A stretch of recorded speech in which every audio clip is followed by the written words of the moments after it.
low-income communities. Our webinar tonight will address the gap that social enterprises are expected to fill, as well as addressing challenges and responsibilities of social enterprises. We will shed the light, hopefully tonight, on success stories and on-ground real examples of the healthcare sector, featuring a very special experts, three of a very special expert, whom I'm personally very proud to present all in a time. Now, and in order to start, I would love to hand over to Dr. Harold Glasser, founder and president of Health Impact Partnerships, who after 25 years of experience in pharmaceutical and vaccine industries, decided to leave it all behind and to embark on a mission to support promising social enterprises by raising funds and pooling and investing them to empower health-related social enterprises.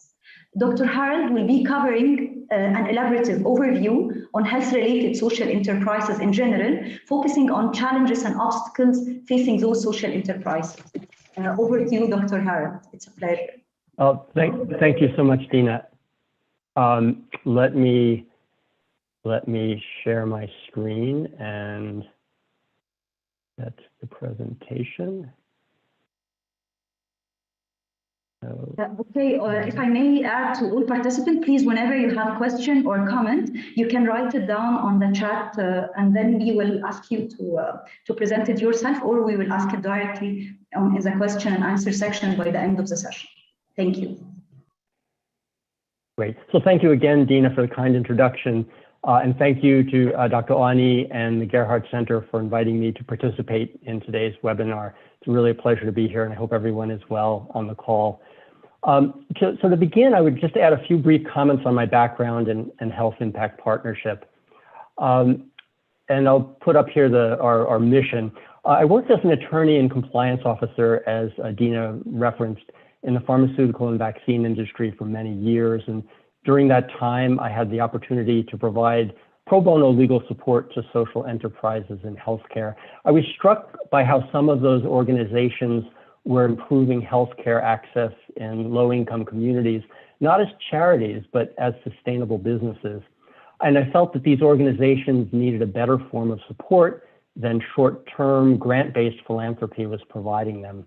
And with that thought in mind, I transitioned into public health and social finance and founded HIP. Our aim is to put charitable funding to work in more effective and innovative ways so that social enterprises can achieve their potential for health impact and scale, while also increasing the social return on donor dollars. But my comments today are really intended to set the stage for the two social enterprises who will be presenting on the important work that they do later in this session.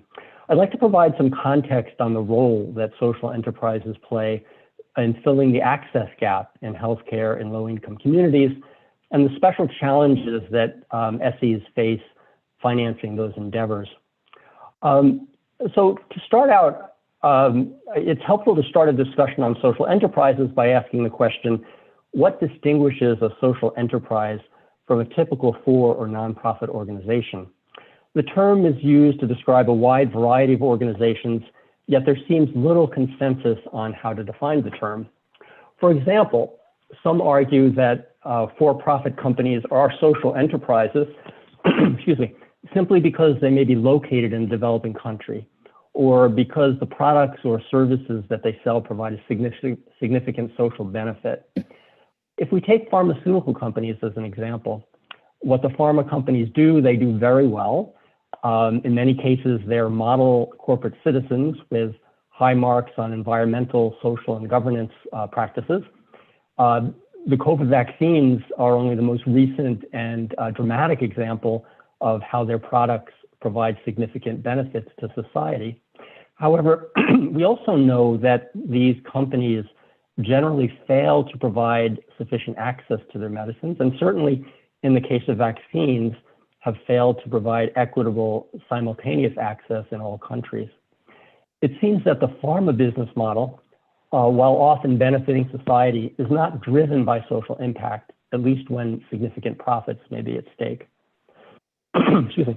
On the nonprofit side of the spectrum, some see every nonprofit organization as a social enterprise, since nonprofits are required by law to pursue a social mission, and they're not allowed to make financial distributions.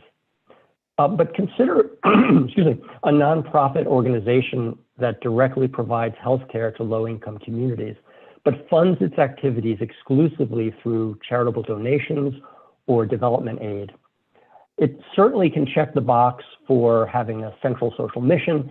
However, it does not operate with a business model that can generate revenue from its operations, and it cannot be considered in that sense an enterprise. And without sustainability, its social mission and its beneficiaries that depend on its services are always at risk of losing them if or when donors fail to come through with sufficient funding.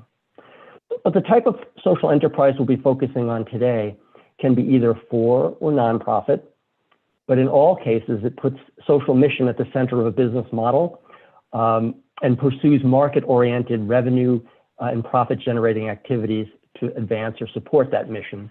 At times, it may forego opportunities to maximize profits if that activity doesn't advance or is not consistent with its mission. So we can imagine how a pharma company that was truly a social enterprise of this kind might have made different decisions about how COVID vaccines were to be distributed. We should care about this particular kind of social enterprise in healthcare, in part because these organizations are able to play a key role in filling the gap in healthcare access that lower income communities face. There are many reasons why the healthcare gap exists, and I would like to focus on one in particular. I'm sure everyone on the call is very familiar with the various long-term public health targets that the UN and the WHO have established. There's, of course, the Sustainable Development Goal number 3 that focuses specifically on health. In the field of non-communicable diseases, for example, the WHO has established a goal to reduce preventable mortality by 25% by 2025. These goals are important because they provide direction and an objective around which to rally global support for health. Excuse me. However, they're statements of aspiration that generally come without funding. And when they are funded, much of the funding is focused on projects that are big enough to have a systemic impact on health systems over the long term. And of course, that's appropriate and should continue. The problem is that systemic change takes time. Those who live in the lowest income communities with the least access to public health, to basic health care, may literally die waiting for improvement in health systems that are today grossly inadequate.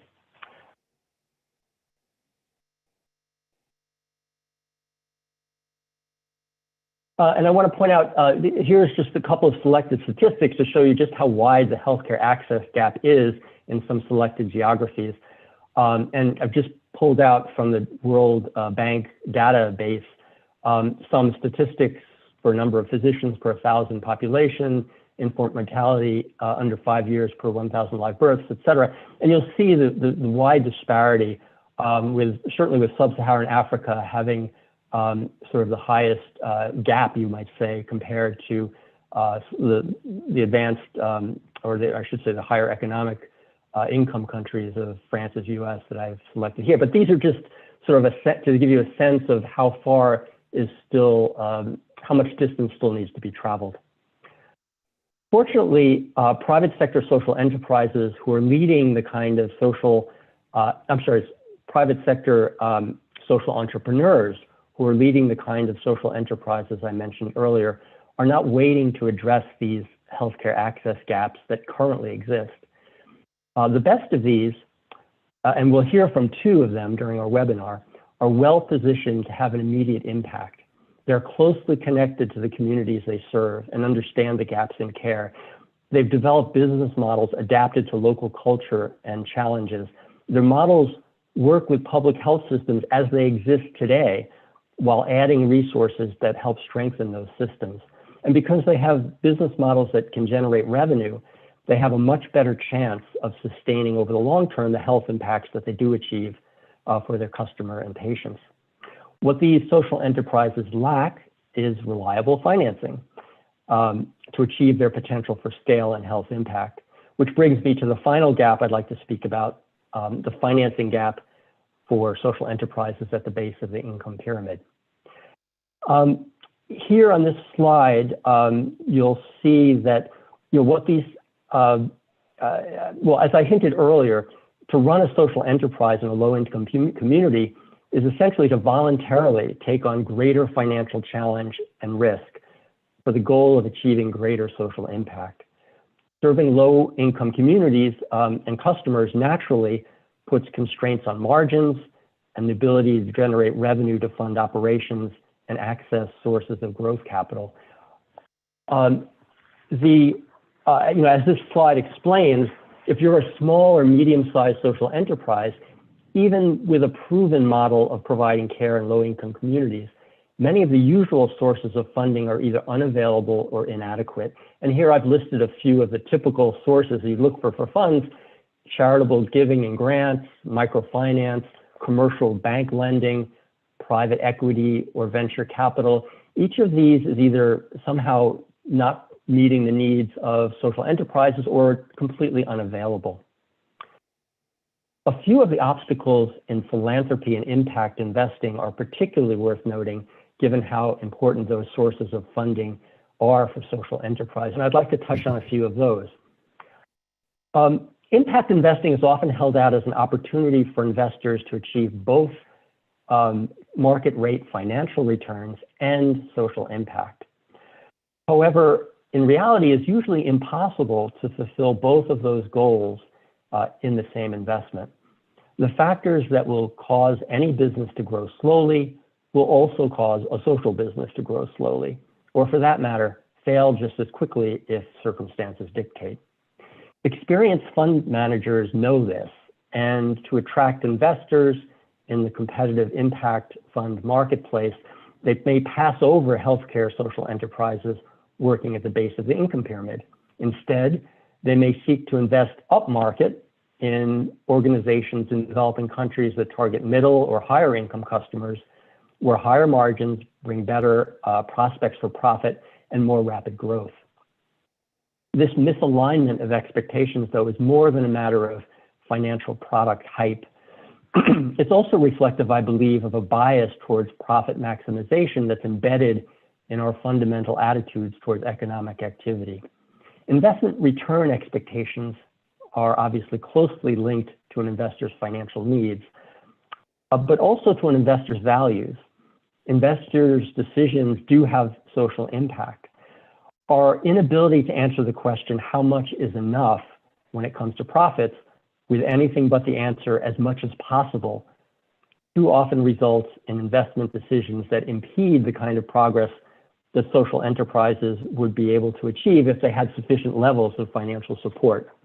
And this bias even emerges in the very language that we use when we speak about impact investing.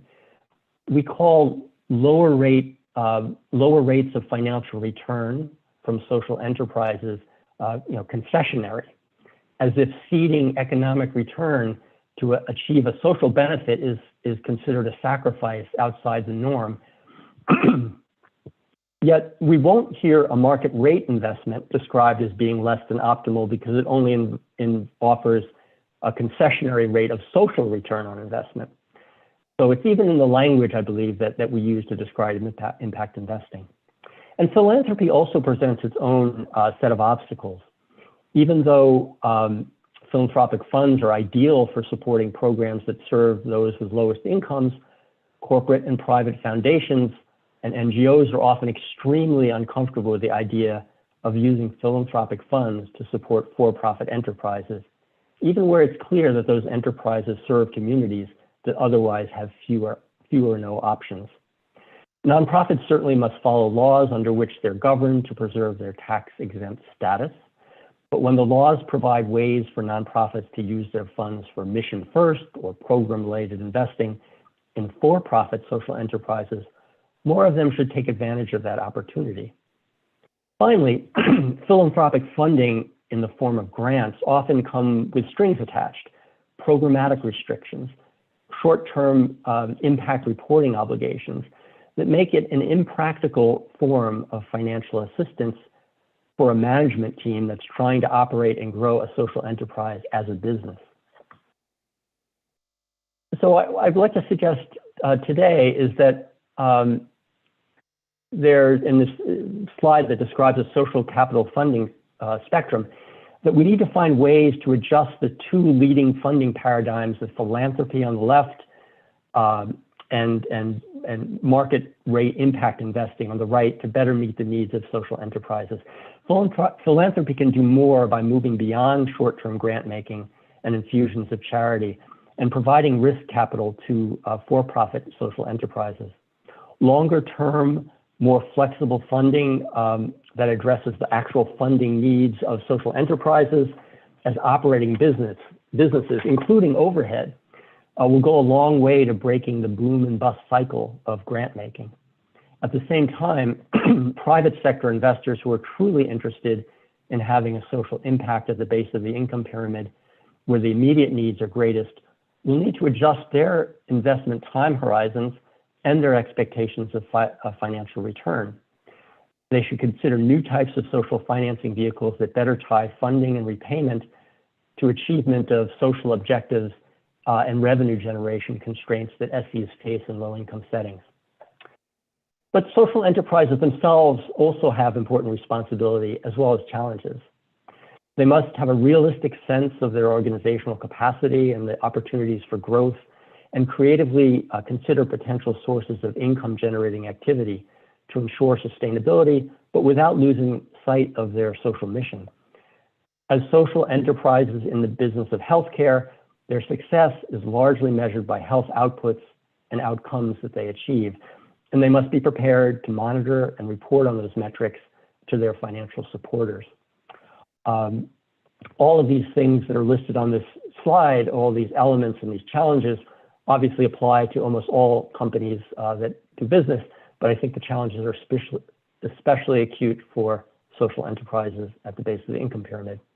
So you'll hear today from two social enterprises, one a for-profit organization that directly delivers healthcare in low-income areas of urban Kenya, the other a nonprofit social enterprise that has designed a sustainable digital healthcare platform.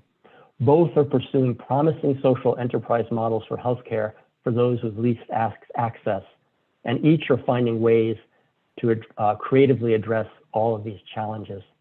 I'll stop here and pass the floor back to Dina, and I thank you very much for your attention, and we'd be happy to answer any questions when we stop for the Q&A. Thank you so much.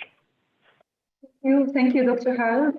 This was really very insightful. I believe we could spend hours discussing this topic, given the chance. Now, please allow me to welcome Dr. Daphne Ngunjiri. I'm not sure if I say the name correctly, but please correct me if it's not. I was Googling it.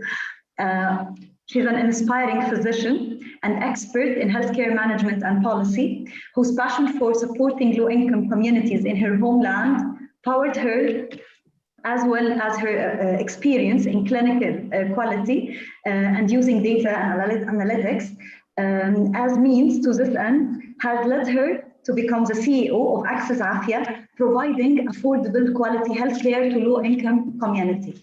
Dr. Daphne today will present an innovative solution for high-quality local healthcare service in local community. Over to you, Dr. Daphne.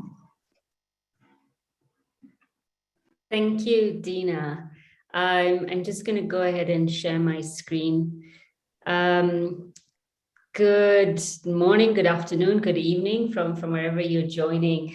I'm Daphne. I'm really excited to share our work that we've been doing here at Access Afya, but more so even to participate in this really important discussion, which, everything that Hal has kind of just walked through in the last 10 minutes or so, just really being real for, social enterprise like us operating in Kenya.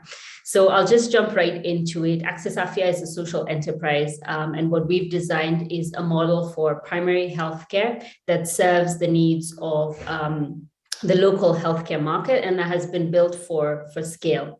And so the problem that we're solving for is really for people for whom healthcare is largely unavailable, unaffordable, and low quality. And so we address the needs of low-income earners, majority of whom are informal workers, so wage earners, and long wait times that they have in underfunded public facilities or in travel times, is wages lost, to them.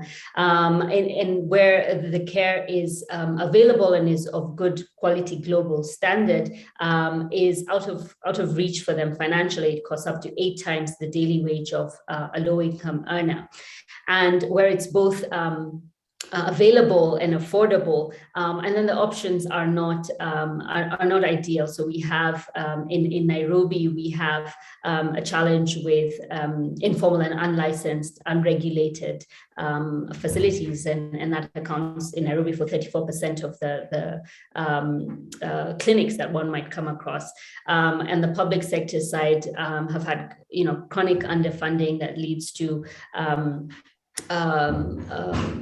stockouts of essential medications and frequent healthcare worker strikes. So this is the gap that Access Afya is really looking to fill through an affordable, reliable primary healthcare access for the mass market. And we have, this is a problem that we're solving right now in Kenya for an estimated 6 million people, a population that's estimated to grow to 80 million by 2050. This is actually across Africa, where we're going to see urbanization and a growth in population growth, in particular of this income group, with people moving towards cities. In terms of the primary healthcare spend, we're looking at 4 billion spent on primary healthcare today, with an estimated growth to 5 billion by 2025. So we solve for unavailable, unaffordable, low quality care through a scalable model that combines physical clinics with a digital presence. So we have primary healthcare clinics that are located within 15 minutes of the communities that we serve. And the average cost of a visit, covering a consultation, diagnostic test, and medication, on average is $4 for a visit. And we focus on key metrics around the patient, keeping average wait times to a minimum, saving people time, but also ensuring that the clinics are reliable and always stocked, and maintaining a 99% stock availability. And then we couple this with a digital presence, which allows individuals to be more proactive in their care. So have healthcare in their hands, can initiate a visit on their mobile phones, and so they can access care from wherever they are. On a virtual clinic that's available in multiple channels.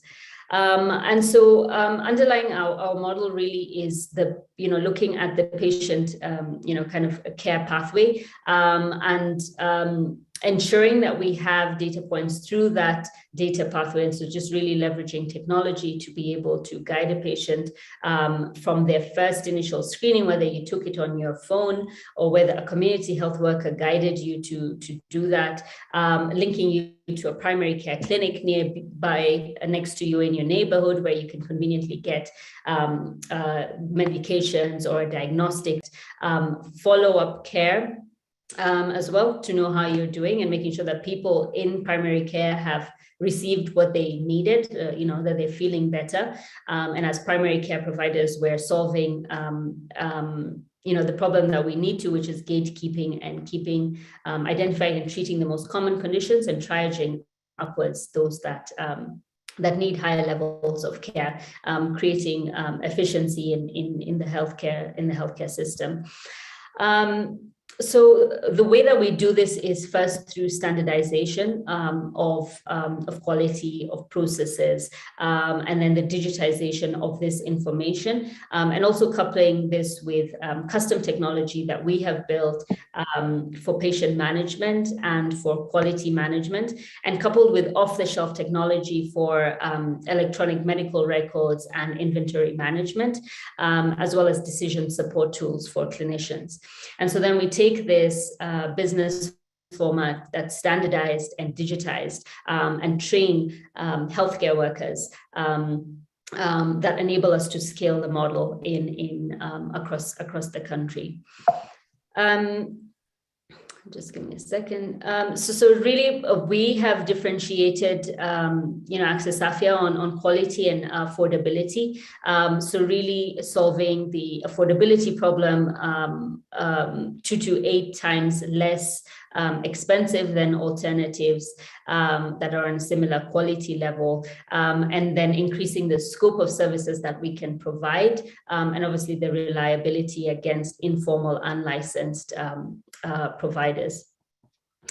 So this is a bit of some of the traction that we've had specifically around customer experience, alignment with universal health coverage, quality of care, and these are indicators that we have been very intentional about building into our model, because as we're designing on this axis of cost, quality, and affordability to the patients, it's obviously very important in healthcare not to make sure that neither of these indicators are dropping as you're increasing the affordability. So this is just some of the kind of very intentional work that we have to make as social enterprise, so we have comparative results. Where we're looking to go. So we currently have 15 locations that we're in 4 counties in Kenya. We're looking to grow this through franchising and our digital model as well, to scale the model not just across Kenya but across the continent. So that brings me to the end of the presentation, and I'll hand it over back to you, Dina, and I look forward to any questions and further discussion in the later session. Really impressive, and congratulations for the very successful model. I have tons of questions myself, but I will postpone it till the end. Thank you for the presentation, and really thank you for having the successful model. We're all proud of you. Okay, as a presentation, last but not by any means least, I'm honored to hand over the floor to Dr. P.P. Agrawal, a civic society hero recognized by the CNN and MIT and Energy Globe Foundation, an internationally recognized consultant. He found sustainable innovations in nonprofit organizations that employs innovation in technology and economics to build and empower holistically sustainable social enterprise. Dr. Agrawal, we're very proud to have you with us today. Over to you.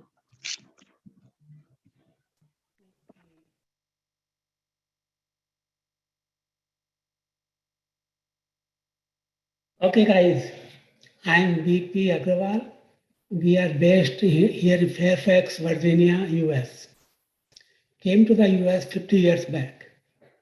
So what I'm going to do is take you on a journey of a village in India. What happens when we try to set up a healthcare system? First, the best thing to learn about villages is to wander without aim. So I was wandering in a village. The guy was sitting on a stone fence. I approached him and asked him. He was coughing profusely. I said, "How are you?" He says, "I'm fine."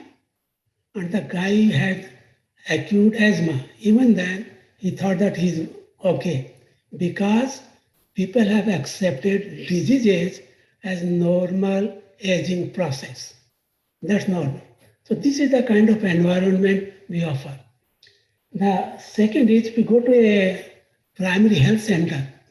They will write the prescription on a paper chit. There's no record. And so if you ask them, the guy has a blood pressure, if you ask them, what medicine did you give? The physician cannot recall, the patient cannot recall. So there's a lack of documentation. So basically, that's what prompted me. We need to design a system that will rhyme with the local culture, local traditions.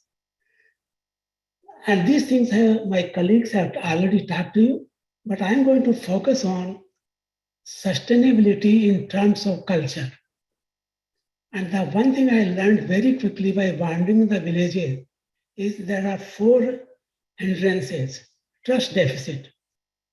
People don't trust each other. They don't trust the government bodies. They don't trust the elected bodies. So that's a challenge. Entitlement. People have this mindset that it's government's job to provide healthcare. It's government's job to provide free care. That kind of mindset is there. Third, ingrained segregation. Now, segregation is so ingrained in these villages, you don't even call it segregation. They segregate based on language, dialect, skin color, height. So that's a segregation is built in. Fourth is gender inequality. It's women's job to fetch water. It's women's job to take care of children. It's women's job to take care of the elderly. So these are the 4 facets that basically impair the ability of the social enterprises. So if we just focus on economic sustainability and ignore the cultural sustainability, the social enterprises will have a hard time in scaling up. Next slide.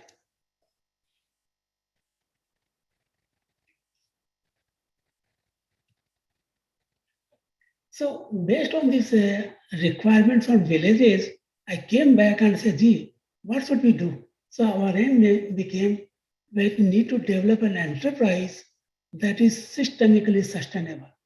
Sustainable culturally, socially, politically, economically, technologically, and environmentally, not just economically. So that was one challenge. Second challenge was it needs to be knowledge-based. There is a lot of knowledge in the villages, the local knowledge. How do they treat their patients and diseases? We need to integrate that and standardize the protocols. So suppose if a new strain of disease breaks out, we should be able to create a protocol within a matter of a day or 2. So that part care at home is designed for. How would we deliver the care? Can you see the whole screen? Oh, go back. Okay. First, we developed this care at home platform, which is really a tablet, and the diagnostic devices are connected to it. It is equipped with the protocols. Those protocols are developed in association with physicians. So the first time is to go to the village and register every single individual. Now we may find challenges because, for example, in India, they don't name a child for 12 months. So how do you create a medical record for a child who has no name? Well, I'm sorry for interruption, but we lost your screen. If you can share, put it on screen sharing mode, please. Because we cannot see your screen. I'm sorry for interruption. Can you see my screen or not? No, unfortunately, we cannot see the slide. I think he needs to put it in a presentation mode. Can you If see he the puts it screen in a now? presentation mode, that will do it. So that's what I did. I'm sharing my screen. BP, try to click that icon at the bottom again. Yes. Can you see it now? I can. Can you, Dina? Can everyone see the screens? I'm just seeing the slide on the corner of the screen. But honestly, I don't know how to fix this. Al, can you help me? What are you? Yeah, I can see them. I don't know, Dina. Apologies for the discussion, but maybe with your view, Dina, is there a different way to view it? Because I can see the screen, but. Can you see this screen of delivery of care? The screen shows fine.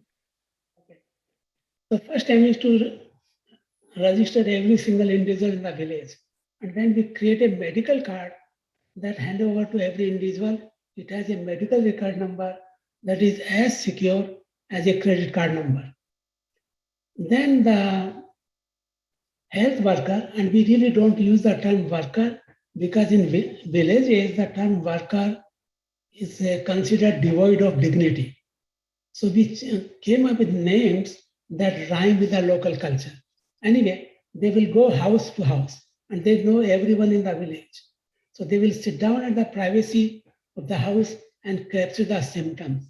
In the background, the computer will do the diagnosis. What could be the disease? The results of the diagnosis and the symptoms are sent electronically to a physician who might be sitting 20 miles away. The physician would review the symptoms and the diagnosis, then will send a treatment plan. And the treatment plan and the prescription will come back to the health worker. The health worker will deliver them to the patients. So that's a cycle. It's all based on cloud. Okay. This is what a typical the care at home looks like. What you see these pictures, these are designed knowingly so that you can localize it. More important part is you need to create multiple revenue streams. So it provides an opportunity for advertisements. It provides opportunity to share government's information. So what our aim was that we need to create multiple revenue streams. Pay for service alone will not suffice. It will not make the enterprise self-sustainable. I'm going to skip this slide. Okay. Another thing we learned very quickly, that just don't focus only on the patients. The platform, the system must serve 5 different constituents. It must serve patients, it must serve the primary health centers and physicians. If you don't serve them, they will treat you as a competitor and try to sabotage the system. Community health entrepreneurs, in our case, these are our women. So our aim was to empower them to set up their own enterprises. The benefit of having entrepreneurs is they don't become complacent. Then you need to serve the health authorities. If you don't, they don't see any benefit, the chances of getting their support will be down. And the next is social investors. So the platform, the healthcare delivery system needs to serve these 5 different market segments. The patient, what do the patient do? They value the ease of access. The healthcare is available right at the doorstep. For example, in villages, the women have a taboo. They will never go and ever see a male physician. And if it's UTI, no chance. So our aim was, well, we need to capture the symptoms, do the disease diagnosis right at home. And the next thing we did was the health workers. We don't call them workers. Our aim was to give them the names that are equivalent of a daughter, of a sister. So when a lady talks to them, she thinks she's talking to her daughter or she's talking to her sister. Then they open up. So that's one thing. Let's go to the next slide. What do the PSCs value? The system must help the primary health centers, either in terms of generating income for them or making them more productive. Our aim was, we visited the villages. The ladies you see here, they feel the government does not care for them. The health system does not care for them. So they feel like left out.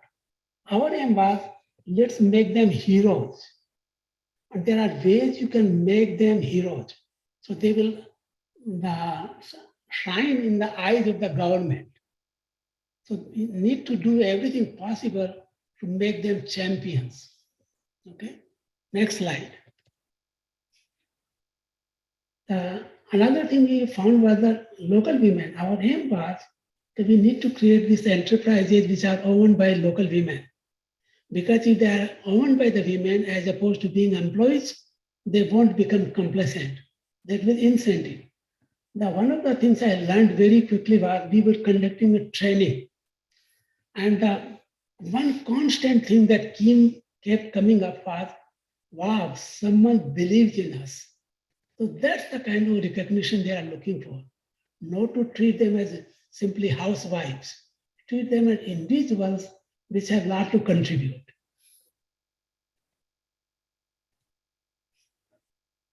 Public perception, government. I went to the National Rural Health Mission with this program. Initially, they had no interest in the program. So I said, gee, I really need to build some features that will lure them. They think there's a value in it. So what was the lure? When I asked them to provide me the data on immunization in the state, then they opened up. The data was quite suspect. What happens is the physicians in the primary health centers are supposed to submit the data. They will submit the data at the end of the month, and basically they cook up the data. Physician doesn't want to spend any time. So at the end of the month, he will fill up the form, just memory, what he thinks is happened. So I told the National Rural Health Mission, we will provide the data that will be contiguous and whose integrity is not suspect. Now that was a benefit to them. Second was the National Rural Health Mission doesn't learn about epidemics. If an epidemic breaks out in a village, it may be months before they get to know us. So what we did was we collect the data. Based on the data, we can predict the impending breakout of an epidemic. We provide that information to the government. So that has value for them. Another thing was government provides a lot of free medicines. But the people in villages don't know what medicine is available for free. So we said, gee, we will become your extension. We can reach the people in villages, we will disseminate knowledge. So our aim was that healthcare system must serve all the 5 segments for it to be sustainable. Then the question came about the social investors. As Hal pointed out, one way is to create the metrics which are measurable. That's one. What I also found was probably more important to them is anecdotes, stories. So give you an example. I was training a few health workers, we call them pannas. And I asked them this question: what do they know about America? Describe in 2 words. Their immediate response was, America is a bully. America is rich. America is a military might. Every single word, adjective they used, projected power. So that was their initial, the image conception of America. Then at the end of the training, during the training, I shared how much grant we got from Merck Foundation, how much money we got from the foundations. Then I repeated the same question. Now, what do they think of America? And the responses surprised me. Now they were saying, we never knew America cares for people sitting 10,000 miles away. We never knew that America welcomes immigrants. Their perspective has changed. Isn't that what the government wants to do? Change the behavior, change the thinking. So I asked these health workers to write a letter to the US ambassador in New Delhi in their own handwriting, in their own language. Now that's the kind of thing that has impact. Their stories in their own handwriting, writing to the foundation, writing to the social investors, writing to the corporations, which they can cite in their annual reports. Okay, now we invite you that if you need to build these women-owned enterprises in your own communities, we will support you from the technology. We will provide you care at home platform. And you can provide this care at home platform to the women, and they can set up their own enterprises. We will work with you about the financial model and train them in three things: computer operations, medical, and how to run a business.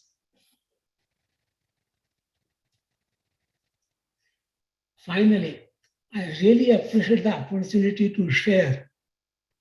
And I have this passion drive, and I really admire. I'm thankful to the Gerhard Center. I'm thankful to Dina. I'm thankful to the youth people who are attending this webinar. So that's me. Thanks a lot, Dr. Agrawal, for sharing the nice experience with us, and for the Women Empowering Initiative, and especially for care at home model, as I believe, given the current status and the changes in the healthcare delivery ecosystem after the COVID, such a model is really, really needed, especially with low-income communities, with the shortage of all healthcare access and resources and poor access to health. Okay, now I think allow me to open the floor for our esteemed participant for discussion and question. Please just organize it, write your title and your name and the question in the chat, or just mark the raise hand till we receive enough questions. I think we started to receive questions on the chat, but till we receive enough inquiries, allow me to begin with my own question. Okay, the COVID is a pandemic, has exposed to wide inequalities to access healthcare, both among countries and communities within the countries itself. What is the role of social enterprises? Where and how do they fit in bridging this gap and improving the access of vulnerable groups to treatment or even to vaccination? Whoever from our esteemed speakers likes to tackle this question, please feel free. Hal, would you take this question, or do you want me to take? Dr. Harold? Well, I think the implementers in the countries are probably better positioned than I would be to talk about the COVID aspects. So I'll defer to Daphne or BP, please. Dr. Daphne, you can even give us a real answer from your organization, how you participate in this. Yeah, from a perspective of a healthcare provider and a primary healthcare provider at that, I think this pandemic has really shown us uncovered, what we already knew, the weakness in primary healthcare, because the weakest link was in primary healthcare. So when we needed to communicate even the right information, when we needed to disseminate vaccinations as well and testing, it couldn't be done because the primary healthcare structure was quite weak. There wasn't enough resources invested there, and so we had to cluster these around higher levels of care, which makes access difficult for a majority of people. And so you have, under testing of individuals, under vaccination, even just coupled with even the distribution, inequalities that we've seen, but further inequality even in the distribution locally within the country. So really affecting the base of the pyramid there. And so I think it's also a good opportunity, now that the attention of everybody, all the key stakeholders, is on how do we rebuild? What do we need to rebuild? How do we strengthen ourselves to be, more resilient in the future? I'm hoping that this is the opportunity that we take to actually invest in primary healthcare, because we won't get another, chance where you have the attention of everybody to actually do that. Okay, thank you so much, Dr. Daphne. I think this was elaborative. Dr. Muhammad, please feel free to unmute yourself and to answer your question, to ask your question.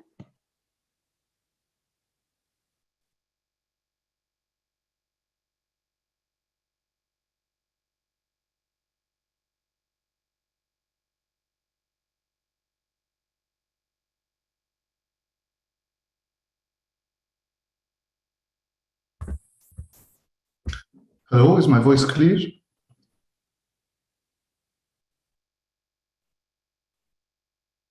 My name is Mohammed Omar. I'm the CTO of PCG. PCG is a consulting group in Egypt. We work in health, to support health services, social services, and education sector. And we recently we established a social enterprise as well. I actually have two questions. The first one is directed to Dr. Harold. It's how do you evaluate or assess the social enterprises that health impact partnerships aim to support? I mean, what are the KPIs, the evaluation, the indicators to assess whether this is a promising or not social enterprise? My other question is to Dr. Daphne. It's about the Access Afya model. How can it stretch beyond primary health? And how can it achieve financial sustainability if secondary and tertiary care were tackled? Is it even feasible, and if it's feasible, what are the tactics that you plan to implement to achieve such financial sustainability? Thank you. Thank you, Mr. Omar. So to answer your first question, well, to start with, we look for social enterprises that already have some level of beyond proof of concept. So they've tested their model as a social enterprise. They've tested the ability to raise revenue, and they've had some history, track record of operating. In terms of KPIs, it's very dependent on the nature of the model and what problem they're trying to solve. So, for example, if the problem is relating to lack of access to healthcare facilities, the metrics would be obviously developed around the ability to deliver that solution, to the people who need it. But I think one of the challenges of creating KPIs for social impact is that it's more of an art than a science often. That there's a lot of discussion about what are proper metrics for evaluating social impact in healthcare, especially. And the gold standard of doing sort of double-blind trials is very costly for any kind of intervention, and usually social enterprises really can't afford to do it at that level. So what we try to do is work very closely with management to define impact metrics that are very much aligned with their business model already, so that it's not disruptive to their business, but it accurately captures at least the outputs, and then hopefully some level of end outcomes that impact health positively. Thank you so much, Dr. Harold. I think Dr. Daphne, the second question was for you. Yeah, thank you for the question. So we focus on primary care. I guess that's the first thing that I would mention. So our key focus is on primary care, and the way that we've designed it is, we see 90% of the things that we see them repeatedly. So we specialize in the 90% of things that we would treat most regularly, and that's general outpatient conditions, treatment for diarrheal diseases, sexually transmitted infections, respiratory infections. The most common infectious diseases tend to occur most commonly, as we say in medicine. And then we couple this with antenatal care, postnatal care, family planning, diagnostic services, and we leverage digital diagnostic services to lower the cost, the affordability, and increase the access at the primary healthcare level. And so we aim to maximize what we can do and integrate within the primary, this 600 space, including management and some additional services that you might not find in a primary level facility, but we aim to solve, say 80% of an individual's healthcare needs can be met at the primary healthcare. So that's what we're specializing in, being excellent at and gatekeeping for higher levels of care. The 20% of cases. One data point that we have is we follow up with all our patients to find out if they've recovered, just as a measure of our outcome. Did you recover from what you sought care for, if it's not a long-term patient? And 95% of our patients report that they feel better after their visit. And so what we do with the others who aren't is we have a clear escalation process so we can then charge them to a higher level of care. And therefore the higher levels of care can specialize in what they need to specialize and use their resources more effectively by consolidating, those usually more higher cost infrastructure, tests, personnel for a group of people and maximizing their impact there. And so I think that is generally the design that you want for the levels in healthcare, but also the other ways that we're thinking of continually be able to add access is again leveraging technology to be able to create access to specialized levels of care. So you don't need to physically travel to a level 3, 4, 5 facility if we can connect you with that remote specialist to provide those consultations, some of those consultations remotely. And who knows, maybe in the future, once we have a large network, because I think it's very important to have the, your spoke clinics, especially from a sustainability perspective, to be, profitable and sustainable units. You can then consolidate, and again, using data, you can, more efficiently say, okay, we need a higher level diagnostic center here, and it's going to serve this particular region, and you can start to build resources upwards. To go further up the value chain. Thank you so much, Dr. Daphne. I think as we didn't receive more questions, I can ask one last question before we're running out of time. You mentioned that your price, for example, I don't want to dig into more operational details. It will just give me an idea about how you strategize your pricing model. You said that you price your visit with 3 to 5 versus 25. Here you have a very big space to raise your visit, and still you're much more below the market. And we know that social enterprise can make profit at least in order to re-inject again and to expand and to sustain. Why here, from a strategic point of view, you stick to this very low price instead of having like 2 or 3 grades? Just give us an idea. It's a great question. And this is some of the tensions then that you face as a social enterprise, because from a financing perspective, you'll have some investors wanting you to move further up market and just really kind of maximize that. But it means that you serve fewer of the low income market. So you have to find that balance in between, that you still don't, maintain your, you don't have any mission drift.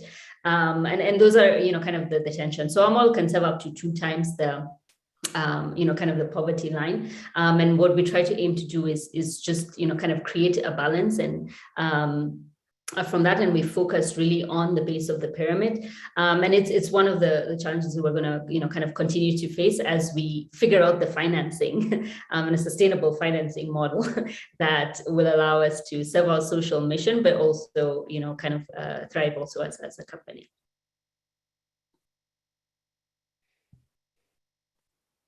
Thank you so much. I think we reached to the end of our session. If any one of our esteemed participants have any question or comment or any inquiry for our speakers, please raise the hand or type your question. If not, I think the topic of social enterprise and its role to fill the gap. Maybe one day we used to learn that the component of development system is the governmental, civic society, and the private sector.